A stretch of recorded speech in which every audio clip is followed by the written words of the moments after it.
What do you say, everybody? Welcome to the Bama Insider YouTube channel. He's Trey Yanity. I'm Mick, Gillispie, and we appreciate you being here with us tonight. It's time for Monday Night Quarterback. Our show's brought to you by Westgate Luxury Condominiums, right there next to Bryant-Denny Stadium. And tonight, like we do every Monday night at 6 o'clock, we're going to talk a lot of Alabama-related topics. I would say Alabama football, but we're going to get into some basketball tonight as well. Look, I mean, football's kind of, it's basketball time. So we're going to talk some basketball. We're going to talk recruiting like we always do. And as you hang out with us here tonight, please like and subscribe. Give us a thumbs up. With Chris Daughtry in the background doing his thing, all of us appreciate you being here tonight. So like and subscribe. Give us a thumbs up. That's a great way of saying Roll Tide. Our goal is to really soon have as many subscribers as fit in Bryant-Denny Stadium. So we're on the way there, and it's because of you guys, and we appreciate you way more than you know. We love you guys. Thank you for being here tonight. Even if you're not an Alabama fan, welcome aboard. All right, Trey, good to see you, my friend. You are here in person. I'm in Lower Alabama right now, right across the Gulf. I should say the Bay from Mobile. You were on the other side of the Bay. You were here for the Senior Bowl. Give me your thoughts on what you saw, what you encountered in the Senior Bowl. And hey, welcome aboard. Thank you. Yeah, back in Bama Insider Studios North now. I had the chance. That's where we're at, man. That's where we're at. I know it. And, beautiful studio, Mick. Thank you for having us this week. And, really incredible city. I had the chance to see Mobile until we went down there this week like that. So, just an awesome week and, a great week of football too. The Senior Bowl is the start of the draft, but it kind of has this relaxed feel to it, like the Pro Bowl almost. These guys are getting to play with dudes that they maybe were rivals with in college or, played against throughout their careers. So, just an incredible event. We didn't get to stay for the game, but we got to stay for practice all week and the interviews and whatnot. So just getting to hear from these guys, getting to see them make that effort at the NFL draft for the first time, since they wore crimson and white. It was just a really cool deal. We'll get into the stats here, but, I thought it was a really good week overall. I think these guys proved themselves a little bit more and, excited to kind of see where this lands them now. We had two guys in the Senior Bowl. Brian Robinson on the offensive side. He was named the starting running back, right? And Phil Mathis. So with two guys, Phil Mathis on the defensive line. What did you think of their performances? Did they help themselves throughout the week as far as their draft status goes? I think Brian Robinson, certainly, from what we saw at practice, he was working one-on-one with Deuce Staley for most of the week. And, you could tell he was really taking everything to heart. Looking at the box score here, Brian Robinson only had 18 yards on the game. He had a long of 9 on 6 carries, no touchdowns. But, I think it's kind of about what you show to these guys throughout the week. There's an unlimited amount of scouts at the Senior Bowl every year. And, just to have that video throughout the week of you, getting to do drills against the best players, the best seniors in the country, I think is a really big deal. Game-wise, I think, these two did what they could. And I think Phidarian Mathis, if nothing else, was just trying to prove that athleticism this week and, kind of show that he's more of a modern style, kind of lineman that we've seen in the past. So, I think both of these guys really had different, things to prove this week. I think Brian Robinson maybe had to do a little bit more heavy lifting with some of these NFL scouts. But, overall, I think they really did make, improvements in these guys' minds, if nothing else. And I think, Brian Robinson was huge because he's not as flashy of a player. Phil Mathis had the box jump video out there. We knew what he could do as a defensive lineman. Brian Robinson wasn't, the flashy player this year. We didn't see him have the hurdles or, the jukes or anything like that. And I think he can have success in the NFL, maybe like a Najee Harris or like a Josh Jacobs, guys that we've seen at Alabama in the past, but it's going to be a different style. And I think to, be able to show that and show that it, can have success like we saw this week was huge for Brian Robinson. Like I said, the stats in the game, nothing too crazy. And the national team won the game 20-10. So, I guess the Jets coaches get bragging rights this year, but overall, I think these two guys certainly improved their draft stock. I don't even know if the game matters as much as the practices. Exactly. So, good for Brian Robinson, who's just been so integral to what Alabama does. as far as being able to not just run the ball, but to block and do all the other things to help this Crimson Tide team get to the national championship game. He certainly gave 110% to Alabama, and we wish him the best. So I think both guys will end up in the NFL. Just going to be curious to see where they end up being drafted and with what teams. We'll be following that right here on the Bama Insider YouTube channel. Before we get into anything else, though, Trey, I know this is an Alabama show, but we got to talk about Auburn. I mean, look at this Brian Harsin situation down on the plains, right? Are they going to fire this guy? I mean, like they're out, the athletic director's coming out with statements, there's all kind of rumors. He can't keep coaches. He's had 5 coordinators in his year. He's had all these transfers. I think it's like 20 now. And the question that I have is, are they going to fire Brian Harsin? And if they do, are they going to be able to fire him with calls where they don't have to pay him? And then if they do that, who do they get? This is a complex situation, and I'll kind of address it backwards, I guess. I think if he is fired, they will have cause. They will not have to pay him. But this is just so interesting that all this is going down, because this is a guy that I thought was going to be a quiet hire for Auburn when they made this decision. I thought Brian Harsin was a really good move for this program because he wasn't a coach show. He wasn't some flashy veteran that was going to come in with this crazy past and bring all these other outside headlines to the program. That's kind of all we've seen him do, since the season ended. And there was some crazy stuff that happened in season for Auburn this year, of course. They had some guys go down and, Bo Nix transferring as soon as the season ends. Just, some headlines that are typical to the game of football, at least. But now we're starting to see some more of this kind of stuff. And I'm going to wait for, some more details. I don't want to speculate too far on what exactly happened with this situation. But, ultimately Auburn is faced with a really tough spot here. And, congratulations to their basketball team for their season so far. But I think, that might be all that they have for a little bit here. Football is truly in a dumpster fire right now. And, timing wise, I think this timed out really, really well for the program. I mean, it's February right now, and we have several months. We have, weeks before spring practice even starts. So at least if you're an Auburn Tiger out there, you can look at it as, great timing in a best case scenario here. But this is a weird deal, Mick. I really, I don't know exactly what Auburn is going to do here. If I'm Auburn, depending on what the details look like, I'd probably stick it out, and find a way to make this work. Because we heard him speak last week. The dude's a great recruiter, and ultimately I think he is a really good coach. But, for a guy, like I said, that I expected to be such a quiet hire, these kind of headlines, they just can't happen. I'll tell you this. If they mess this up, it could really affect their program going forward down the line, and we saw that in Tuscaloosa. I was on Jay Barker's show earlier today, and they asked me about it. And, I go back to the way that Alabama got rid of Gene Stallings and, and then the destruction that happened to Alabama's program after that, but years of being great, going all the way back to Bear Bryant, and then being a bottom feeder, until Nick Saban showed up. So the Gus Malzahn move, I didn't agree with that. I still think he's a really good coach. And Brian Harsin, I don't think Brian Harsin's that bad. But watching Auburn implode down on the plains, dealing with players, dealing with parents, dealing with alumni, dealing with the people that work in the athletic department and boosters, it's a mess. And honestly, it helps Alabama. So, maybe they won't get it figured out. But I cannot believe that Auburn's in this situation right now. And the key to what's going on is if they fire Brian Harsin, they better have the right coach to follow him, or they could end up in a situation like Tennessee's dealing with right now, where they've been so bad for so long. I like that Chris Allen there. Auburn could hire Vince Lombardi and they would still get their ass kicked next year. Like, Alabama's a good football team, guys. And that also puts a lot of pressure on Auburn as far as who they're going to put in their head coaching position to try to compete with Nick Saban, Trey.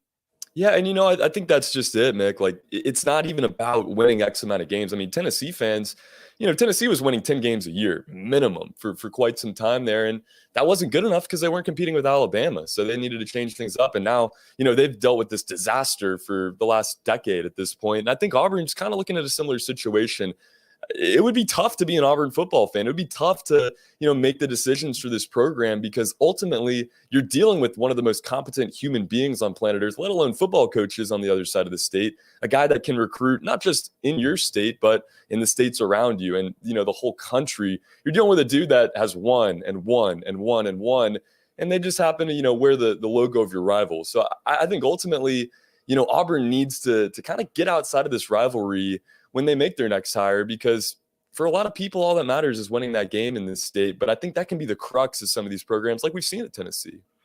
Hey, it's Trey Yanity. I'm Mick Gillispie. Thanks for hanging out with us, guys. And don't forget to like and subscribe as you hang out with us here on Monday Night Quarterback, brought to you by Westgate Luxury Condominium. Talking Alabama football, talking some Alabama basketball tonight. Like and subscribe. Give us a thumbs up. And don't forget, we cover everything Alabama 24/7 right here on the channel. And I promise you, with Andrew Bone and Kyle Henderson and Trey and Chris and our entire crew, anything breaks, we're going to be one of the first, if not the first, to have the information that you're looking for. So make sure you like and subscribe. All right, let's talk about signing day. February, I used to take off of work. You're not going to believe this. I used to take off of work on signing day, and I would go to Baumhauer's or somewhere like that.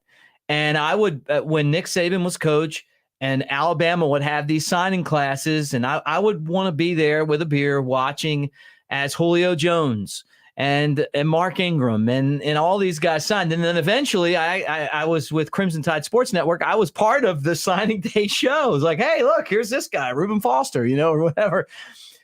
Alabama had another great signing class. It's not the same signing day anymore. Everyone seems to sign early, but there was a little intrigue that happened on signing day last week. Let's kind of recap that. The guy that was in one of those stupid videos with Brian Kelly at LSU, right? Where Brian Kelly's like standing behind him, kind of looking like your drunk uncle at a wedding. He came to Alabama out of nowhere, right? So crazy that he was in the LSU video and he comes to Alabama. But your thoughts on signing day. And, I guess we're going to hear from Nick Saban too. Yeah, I've never lived in the state of Louisiana or worked for LSU in any form or fashion. But, if I did, that would be the first thing that would come to an end. I mean, these videos have to stop. It's killing their program. I think Brian Kelly's got the right idea, but, it's just cringe video after cringe video. And I don't think that was necessarily the reason that Danny Lewis committed to Alabama over Auburn. But, ultimately, Danny Lewis, I think, looked at the record, the history and everything else and decided Alabama is just the best fit. And, I made a video today on our tight ends. I think Danny Lewis could be the kind of guy that, comes along and maybe, jumps into a role right away. I don't think that, this position is going to be one that's taken over by Cam Latu right away. I think he's going to be your primary tight end, but, you look past him and it's kind of wide open. You got Amari Neblock coming into the program, and Danny Lewis, along with Elijah Brown, a couple of later signees in this class, could also get their opportunity this year. So I love, the flip here. I'm with you. I think, the focus needs to be on this second national signing day. It used to be so much fun to, kind of get up and see where everybody was going. Now we have that in December, of course, but, good for Alabama to get this flip here. And I know we got our super chat from Don J asking about one of the early signee guys in Chaz Preston there. And, we talk about wide receivers and we talk about what's to come. Mm-hmm. I absolutely love this wide receiver class. I think last year's class, maybe one of the greatest wide receiver classes Alabama's ever seen. 1 year, Jalen Waddle and Tyrell Shavers, that was a loaded class. And the year before that, of course, with Judy and Ruggs, and that class was great as well. But you look at this class, you got Kendrick Law, Kobe Prentice, a couple of guys that headline it. And then there's Chaz Preston, another Louisiana kid, the number 6 wide receiver in the country, the number 5 player in the state of Louisiana. This kid is almost your stereotypical wide receiver. He's at 6 foot 190. He's not, crazy big, but he's very fast. And I think he's going to be, an instant threat. I think all of these guys could be the guys I just mentioned. Kobe Prentice, Kendrick Law, his in-state, soon-to-be teammate. And I think Chaz Preston can come onto the scene as well. So kind of a roundabout answer there with our super chat, and everything else. But I think that this class is great. And I think that Alabama just kind of put the icing on the cake with Danny Lewis, because we didn't necessarily expect anybody on this second signing day. Good for Alabama to kind of make that last pitch effort, get the kid away from LSU and sign in Tuscaloosa. I think Preston has a good chance to be a star. Oh, yeah. Look, I mean, it's who's going to go out there and take it. but he's got the speed. He's got good, really good hands. And he just comes from a state where Nick Saban has dominated for a long time. And I saw where Ed Orgeron said, don't worry, he'll never join Alabama and help recruit for Nick Saban. Yeah, I wouldn't hold my breath waiting for that phone call, Ed. Did you see that this week where somebody asked him about that? Yeah. Yeah, I don't think it would be a good fit here No. either. But look, let's listen to what Nick Saban had to say, talking about the signing class, and then we'll kind of dig into it a little bit more. The early signing date has kind of become the signing date, but we were really pleased and happy to, add, one player today, which was really kind of our goal. Danny Lewis, tight end, and then all the other guys that we, signed in December. I think the 23 guys that we signed in December that we're really, pleased and happy with. This is a culmination of a lot of hard work by a lot of people. First of all, our coaches did a great job of identifying some really character quality prospects who are good players, who have great upside, and who, fit, what we're looking for at the University of Alabama to develop personally, academically, and athletically into being as successful as possible, in all those areas. And, we recruit around here, with a sort of a team effort, and the university community, our administration, Dr. Bell, Greg Byrne, a lot of people in the university community, support and contribute academically, to helping us do a good job of representing the university in a first-class way, and the opportunities that these people, that our players have, academically. And we got a lot of people in our organization here internally that do a really, really good job of spending time and developing relationships, with recruits so that they feel at home and comfortable with, being a part of the University of Alabama program. So I think we satisfied some needs in this class. As you well know, there's a lot of rankings, there's a lot of ratings out there. But, basically what we want our players that we recruit to focus on is their development. They certainly have the qualities that we look for to be outstanding football players. But we also want them to focus on, the right things. And, everybody wants to play. Everybody wants an opportunity to play. We give everybody an opportunity to play. But I think the key thing for players is, to stay focused on what they have to do to develop. So when they get an opportunity to play, they can take advantage of it. And so that's always, our goal. No matter how a player's ranked, whether it's the NFL draft where you get drafted, no matter where he's ranked, nobody has to live up to anything. What they have to do is say, I got an opportunity because of what I was able to accomplish and what I was able to do. Now the focus needs to be on, how am I going to take advantage of it and the opportunity that I have here. So we also added 3 transfer players, wide receiver Jermaine Burton, running back Jamar Gibbs, and cornerback Eli Ricks, who are all guys that I think are outstanding players and certainly can make a contribution, to our team in areas where we have needs. We've also added 3 new coaches. Coleman Hutzler will be the special teams coach. He's a defensive coach, so he'll actually do the special teams from the defensive side of the ball. Travaris Robinson will be secondary coach here, coach of cornerbacks, and Eric Wolford will be the offensive line coach. And all these guys have really good pedigree, really good background, really good experience. All these guys have been in the SEC at some point in time and know this league, and I think will make a really positive relationship, a positive effect by the relationships that they can build and develop, with our players on our team. So we're excited about having this new energy, this new enthusiasm to go along with the quality coaches that we have here in the program who did an outstanding job a year ago. So I want to thank everyone out there for all their hard work. I think it starts with the fans and the atmosphere and environment that they create in Bryant-Denny Stadium, which, is a part of the spirit that makes people want to be part of the program here at the University of Alabama, and all the people, at our institution and the university community, as well as in the athletic department and the football program, who work so hard to make this happen. So there it is, Nick Saban giving his thoughts after signing another great class, second behind Texas A&M, and then you add in the transfers, and I mean, some, you could say it's even better than Texas A&M, but both them and Georgia and Texas A&M were at the top. He's Trey Yanity. I'm Mick Gillispie. Guys, give us a thumbs up, subscribe as you hang out with us here on the Bama Insider YouTube channel. This is Monday Night Quarterback, brought to you by Westgate Luxury Condominiums. All right, Trey, look, he talked about the class, kind of recap that. We cover recruiting better than anyone else in the business. But he also talked about the new coaches. And since then, we've added another new coach, tight end coach Joe Cox. It seems like he's getting a little bit younger and trying to find very aggressive recruiters.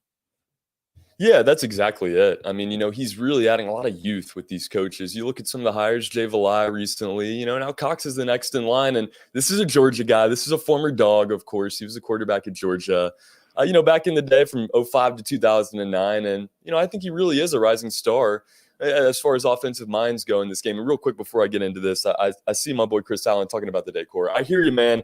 Some of the stuff, I can't put up here. And one of my prized possessions right here, it's a Sam Bradford signed football. I don't want to display the OU logo, though. Or put it up there, man. I had that clock when I was in college. I had that exact clock when I was in college. That's behind you right there. Yeah. I love that clock. This was lent from our producer Chris, so I gotta thank him for at least. Is that Chris's clock? I had that. I got it at Walmart at the Walmart in Tuscaloosa when I was a student in the 90s. I love that clock. It's a great clock, and I don't know. I mean, this logo has never been my favorite. Guys, get in the comments. Let us know which logo you like the best. I've really come to love it though with this clock and everything else. But that's old school Alabama with some new school gear as well, and it's a new school hire here with Coach Cox. I think that.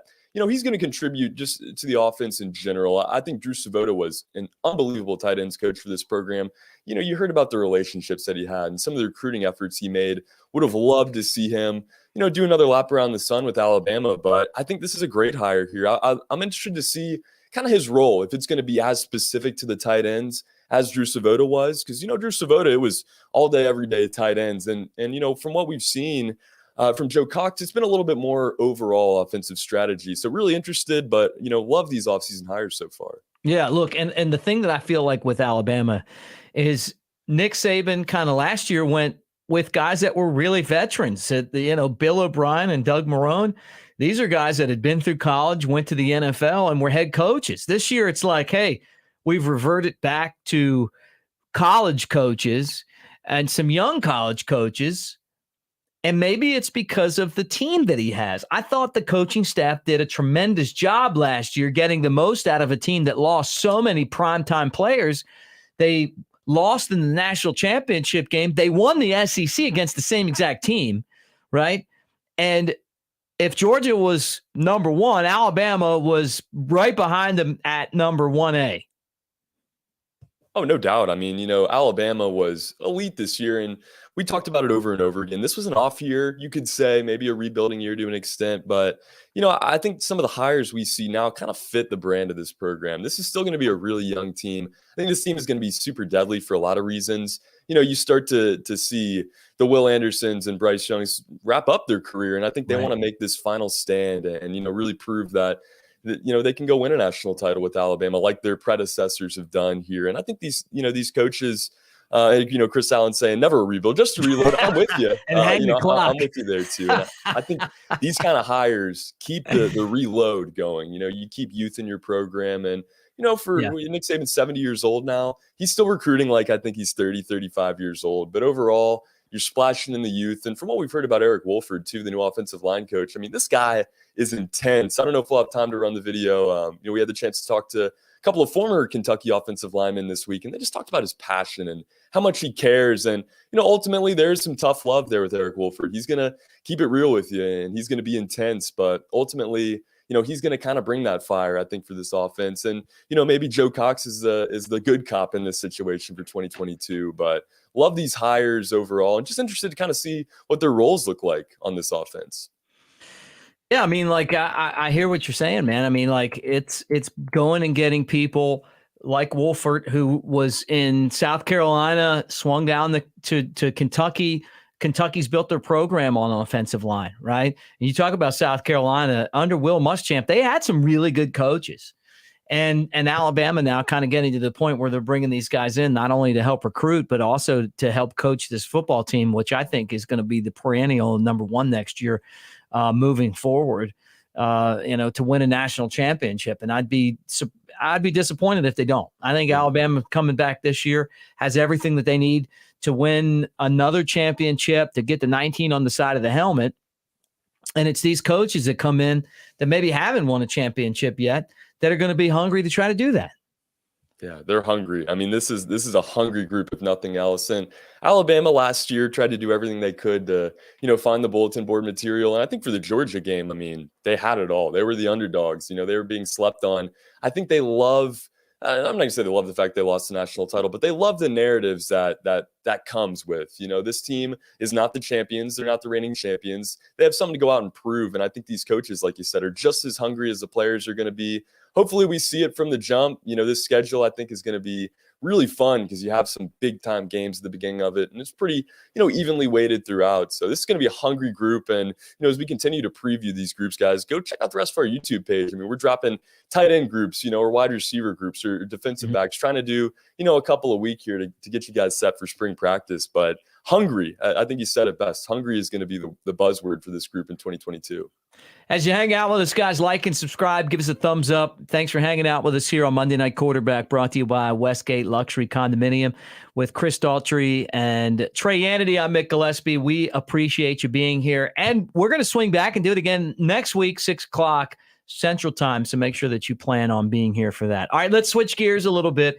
We talked football. Now we're going to talk basketball. We're starting to get into that point of the season where if you're going to make the NCAA tournament, you got to start winning some ball games.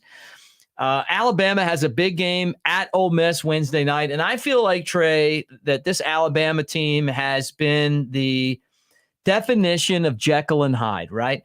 They have won 5 games against quad 1 teams, right? I mean, they beat Gonzaga, number 2 in the country, number 1 at the time, right? They beat Houston in the Final Four last year. They've won all of these games against good teams, and then they've lost to teams like Georgia and Missouri. They lost at Memphis, and I feel like this team really has to start picking up some wins if they're going to guarantee themselves a spot in the NCAA tournament. Yeah, I agree with a lot of what you said there, but I think the outlook is bleak overall. Generally from the fans and media, not even media, just from the fans, just Alabama. I think this team is almost a lock. I mean, they have now lost to Kentucky and Auburn in back-to-back games after losing to Georgia, struggling against Missouri, losing to Mississippi State and Auburn and Missouri and back-to-back games. Joe Lunardi dropped his bracketology last night. They're still listed as a 5 seed. They do have 5 quad 1 wins. They have 2, 3 of the best wins in the entire country, along with the toughest schedule in the country. They have wins over, potential conference champions in South Dakota State and Louisiana Tech. Some really, really quality non-conference wins. They've struggled in the league, which is, why I think you look at the SEC standings, you look at their SEC record, and you think, well, this team has no chance. They're 9th in the league right now. 8 teams aren't going to get in ahead of Alabama just in the conference alone, but it's about so much more than your conference record with the way the NCAA tournament works. Ultimately, last season was a dream. That was a miracle run for Alabama, and they had a few lottery picks on their team in Herb Jones and Josh Primo. I think it was easy to get accustomed to that, even though it was just one season, because it was really our first taste at what Nate Oates could do. And now we set this expectation so high that when Alabama loses a game like they did on Saturday, where they don't score a bunch of points and they don't do things perfectly right. It's NIT bound, and this team has no chance. Alabama has wins that programs won't get in a decade. They have 3 of them this season. They beat 3 of last year's Final Four. And the fact that they went out and scheduled Davidson as their makeup game in 2 days of preparation, didn't win the game, but ultimately, the committee looks at that and says, this team tried to make it as hard as they could on themselves and somehow kept their head above water. The fact that Alabama's not ranked right now is a little bit surprising to me. I mean, they have 5 quad 1 wins, 7 wins in the top 2 quads, and Marquette is the other team that has a similar record, and they are ranked. They're in the top 20 right now. So it's a little confusing that Alabama's not ranked. I think it's, kind of because of the timing of some of these losses. But overall, it's about the body of work and the fact that, there's these narratives out there that Alabama's not going to make the tournament. If they go 500, not 500 necessarily, but if they do what they're expected to do, they go beat Ole Miss, they go beat Arkansas, beat Mississippi State, all you have to do is go win 3 out of your next 5 and you're a lock. And you're a lock to be, at worst, maybe a 6 seed. What I'm trying to say is, and I know I'm, getting into a rant here with this team, but ultimately Alabama has had an unbelievably impressive season. They have an extremely good backcourt, maybe the best in the country. They're just not getting that play out of their guards. They're not scoring points like we expected them to necessarily. They're not guarding the perimeter well. They're not really guarding any part of the floor well. They're exposing the baseline a ton. But at the end of the day, they did beat Baylor. They did beat Gonzaga. They did beat Houston. And you say, well, how did they win those games? If they lost to Missouri and Georgia and whatever else, they matched up really well against those teams because those teams have very good bigs. Alabama can play teams that they match up well against and, play well. Kentucky's a bad matchup. Auburn's a bad matchup. I guess ultimately what I'm trying to say is you hope that this team's able to avoid matchups in the tournament with extremely talented guards. Obviously, they're going to have to play a team like that down the stretch at some point. But Alabama can beat anybody in the country because, they can match up really well against certain teams. I guess, at this point in the season, you still have to go win your games that you're supposed to win. But them not making the tournament, I think more has to happen for them not to than has to happen for them still to make the tournament at this point. Trey, how many wins does Alabama need to guarantee themselves a spot in the tournament? Or is that something that you can quantitate at this point in time? It's hard to say. I guess, which wins do they really need to, or I guess which games do they really need to not lose? You probably can't lose that game at, home against South Carolina. Probably can't lose this home game against Arkansas on Saturday. And you got to beat Mississippi State at home. You can't get swept by Mississippi State. So ultimately, if they win those 3 games, I just don't see this team missing the tournament. You can lose to Kentucky on the road. That's okay. I think going to LSU, you lose that game, that's all right as well. But, you look at these home games, very, very winnable games. And the Crimson Tide has been excellent at home this season. So just go out and handle your business. I don't think they have to go shock the world in the SC tournament. You hear people saying, well, they have to go win 3 games, 4 games, get to Saturday. They don't even have to do that. If they go above 500 in this next stretch, I would almost lock them into the tournament. I mean, at this point, Alabama's wins are just so impressive that you eat those losses as a committee and you take your chances of putting in Alabama at a 5 or a 6 seed at this point. You just can't take a team with more ranked wins than any other team in the country and keep them out of the tournament. That just doesn't happen. Chris, put up the schedule. Let's just kind of look at it real quick, and we'll, after that, we'll close up shop. But I want to look at the schedule, Trey, and kind of get an idea of where Alabama is moving because, look, they don't have to play Kentucky. They don't have to play Auburn. They've already played them twice. But these are games that have given Alabama a kick in the backside where you look on the schedule and you're like, hey, they should win these games. And they haven't won them yet. So they're going to have to win games that are very winnable for them to guarantee that spot in the tournament. But as you look through it right there, good start to the season. That Memphis loss was a tough one. And then they're 4-6 right now in the conference. I don't think they can afford many more losses like the Missouri loss or the loss that they had against Georgia. And I know Georgia almost beat Auburn. Look, I get it. Georgia did everything in their power to give that game away there at the end. Auburn should have 2 losses and probably not be, number 2 in the country. And I get the frustration, when you look at the schedule. I see Chris getting in the comments talking about the loss to Iona, but ultimately, that's going to happen when you're playing a schedule like this. Chris, if you don't mind scrolling back to the top here, just to kind of break it down one by one. They open up against Louisiana Tech. They won their conference last year. South Dakota State won their conference last year. South Alabama was very competitive last year. Oakland won their conference last season. Iona was Alabama's first-round matchup. And, hey, their head coach is Rick Pitino, a legend, a Hall of Famer in this game. Drake won their conference and made the NCAA tournament last year. Miami's already beat Duke this season, and Alabama won that game by over 30 points. Gonzaga's Gonzaga. Houston's Houston. Memphis has two of the best recruits in the country on their team, and they got the best of Alabama that night. Jacksonville State was a struggle. They looked terrible in that game. That one I think you move on from. Davidson, they kind of let that Jacksonville State game hang over their heads. Well, remember the Davidson game wasn't even supposed to be. It was supposed to be Alabama and Colorado State. Which would have been a really hard matchup as well on the road for Alabama. But, ultimately they have that game canceled. They have to schedule Davidson, who's a very competitive team as well. You can't lose that game.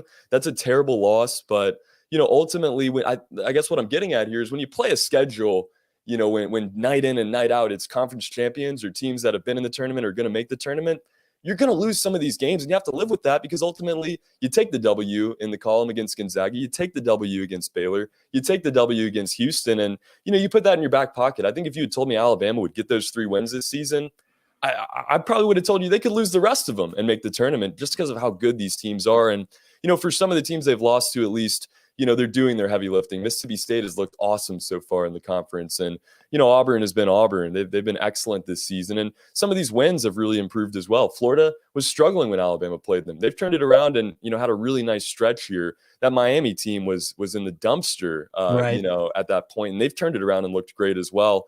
Ultimately, I'm with Chris here in our comments section. Jacksonville State is one of the few losses I really look at, and scratch my head over, because this team has ultimately played one of the hardest schedules in the country, and they've matched up really well against a lot of these teams. I guess, in some of these games, it's almost so frustrating because they're doing the things that you expect them, to not do, and they still lose the game. Kentucky on Saturday, they do a nice job against Toshibwe to an extent. I mean, he's the best player in the country. They out-rebound Kentucky. Kentucky's out-rebounded every single team they've played this season, and they've lost some games. So, ultimately, it's the little things that Alabama can't correct, and it is an energy problem, I think, to an extent. They haven't been able to set the tone in a lot of these games, and they've kind of had to play comeback, even in some of these wins here. But this team is so talented. And ultimately, it's about getting hot and making a run. I use the Atlanta Braves as my ultimate example, right? At least for the time being here. That team was not the best team in baseball this year for the regular season. I mean, they came in 10th out of 10 as far as playoff teams go. They won the World Series. It's about getting hot. It's about having the right guys get hot. And I think that's the backcourt for Alabama. And just keeping the faith, guys. It's basketball. It's not football. You can lose some of these games and be all right. What lessons do you learn? What improvements can you make, for the next time you play Kentucky, or even games like Mississippi State that you lost the first time around? Yep. Auburn's number 1 today, but you know what? It doesn't get you anything if you're not number 1 at the end of the year. And just kind of looking at this schedule, at Ole Miss, very winnable game, versus Arkansas at home. That's a winnable game. Versus Mississippi State. You better win that one. At Kentucky, that's tough, but Kentucky's played better on the road this year than at home for some reason. At Vanderbilt, they stink. South Carolina's awful. Texas A&M can be tough, winnable game. And then at LSU, it's a tough game, but that's obviously winnable. Alabama's beating them. So what do you think they need to go in these games? If they split them 500, you got them in the tournament? I'm looking at it now. There's 8 games, 4-4. That's where I get a little bit worried, honestly, because I just don't see Alabama doing that, over this stretch. I think ultimately, you go out and you beat Kentucky, you can go, 2-6 in this stretch and make the tournament. If you lose to Kentucky, that means you just have to handle your business here. There's different leverage points the rest of the way. I think if you beat LSU and Kentucky, you're a lock of locks. There's no way they don't make the tournament. They could lose the rest of these games. You beat one or the other, just go win. Maybe 500 would get them in at that point. But ultimately, if you win one of those 2 games, especially that Kentucky game, obviously, there's just no way they can keep this team out. I mean, if the projections right now are 5 seed as we sit here on February the 7th with, only 8 games left after Alabama's looked as bad as it has, I just don't see this team falling away, from down to 6, 7, 8, and 9. That's just not going to happen. And, it's really, I think it's kind of relieving that in a season where Alabama's played so many difficult teams and struggled in the conference, the committees at least, or Joe Lunardi, I guess, in this example, is willing to reward a team like Alabama for making their schedule so tough. And, credit to these guys for finding a way to get those big wins. For as bad as they've looked in conference play, they do have some incredible wins this season. All right, Trey, look, it's been fun on Monday Night Quarterback. Give us a rundown of what to expect on BamaInsider.com and the Bama Insider YouTube channel this week. Yeah, Bill O'Brien is still with the program right now, but we're going to maybe make some picks. Surprise. A very big surprise at this point. But, maybe he will finish out the calendar year with Alabama. Maybe not. I don't know. But if he doesn't, we're going to have a story out on the website this week, kind of talking about some of the guys that could come in and replace him. We talked about it last week on our show. We're going to detail some more of those guys and kind of preview that. And like you mentioned, we got basketball, a couple of big ones this week. Ole Miss, Arkansas, these are the games you have to go win. We're going to have those press conferences for you on BamaInsider.com following those games. And, kind of some other news and nuggets as they come this week. We've got Bone tomorrow, too, back on the recruiting trail. So we'll talk about his big board and preview all that. But, just hum-ho here as we continue this offseason. All right, Chris, he's been great tonight in the comment section. Who do you got in the Super Bowl this year?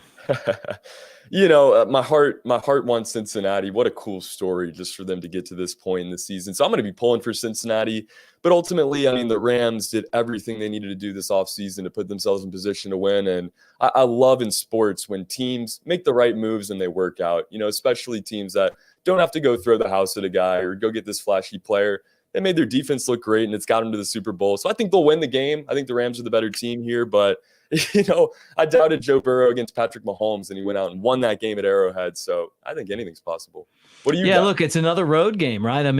For the second straight year, and it had never happened before, the Super Bowl is going to be a home game for one of the teams, right? And that's L.A., although L.A. doesn't really have home games because there's not a lot of L.A. Ram fans. They're fair weather. They played teams like the 49ers in the playoffs, and there were more 49er fans than Rams, right? Yeah, but the Rams are really good. Matthew Stafford has been the missing piece for them at the quarterback spot. Josh Donalds might be the best player in football. They also have Von Miller there, right? Yeah. They have so many good players on that team. I'd love to see Cincinnati and Joe Burrow win. And who knows, maybe Joe Burrow is one of these guys in 20 years we're looking at like Tom Brady, and we're going, hey, this guy, wins 7 Super Bowls. But it's going to be a really fun game to watch. LA went and mortgaged their entire future to get to this point, and they're there. So I'm curious to see how it all turns out. Yeah. Guys, thanks for watching. Let me remind everyone, too, that Monday Night Quarterback is brought to you by Westgate Luxury Condominiums. There it is, right next to Bryant-Denny Stadium. Right next to it. Jillian and the crew there are fantastic on game days. The accommodations, the amenities are fantastic. You're talking about 1 to 5 bedroom units that are spacious, 900 to 3,000 square feet. They've got the oversized balconies, the sub-zero kitchens. They are luxury. There's great parking. You're right next to the stadium. You're near the Walk of Champions, near the Quad, near the Strip, near campus, near downtown. You got it all. Then on game days, like we did this year with our post-game show, you're at the Skygate Club. And as Chris and Trey will tell you, the Skygate Club has great food. And it's fun. It's a fantastic spot. And, you're basically a stone's throw from the football stadium. Maybe if you have tickets, you swing over there. But if you come to town and you're looking for a great place, this is the best place in town to stay as far as accommodations. You can rent these, through Airbnbs on the weekends, or if you want a rental property, or if you're looking for somewhere to live, check it out. WestgateAL.com. There are still some units available. And I promise you, you are going to be overwhelmed with the luxury of these and the convenience. Fantastic. We all loved being there, and I think you guys will as well. That's WestgateAL.com. All right, thanks, Chris. Doing a great job producing back at the studio for Trey. I'm Mick, guys. Make sure you check us out here on the Bama Insider YouTube channel. We're going to have stuff all week, including Andrew Bone's show. Kyle Henderson's always on the ball with anything breaking, and Trey as well. Like and subscribe, hit the bell, be part of what we're doing here because what we're doing here is basically setting the standard for Alabama coverage. But you already know that. All right, guys, thanks for watching. I'm Mick Gillispie. Roll Tide, everybody. We'll talk to you next Monday at 6 o'clock.